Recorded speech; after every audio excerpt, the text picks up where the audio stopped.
Well, I'm back from CES and I wanted to shoot some videos on what I learned. And the first thing I'm actually going to talk about is the Uber ride on the drive back to my house after I got back. The issues of socioeconomic and racial justice come up a lot, at least in my world in St. Louis. And I brought up something that I had noticed, and that is that as a lot of snow had fallen in early January here in St. Louis, the sidewalks in St. Louis City weren't passable. This is pretty normal when it snows in St. Louis because St. Louisans are still learning what to do with the snow. We don't get that much. What happens though is that people that need to walk, they walk on the street instead of attempting to use the sidewalk because it's pretty treacherous.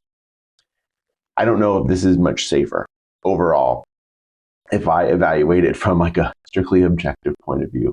But what it does strike me every time I see it, first of all, as a driver, I always am like, dang it, like this is a pain in my butt.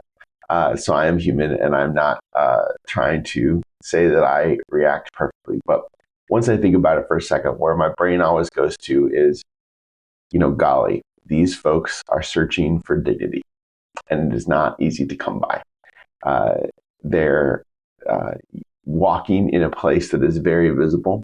And part of that might be on purpose, right? Part of that might be on purpose to say, hey, I'm here.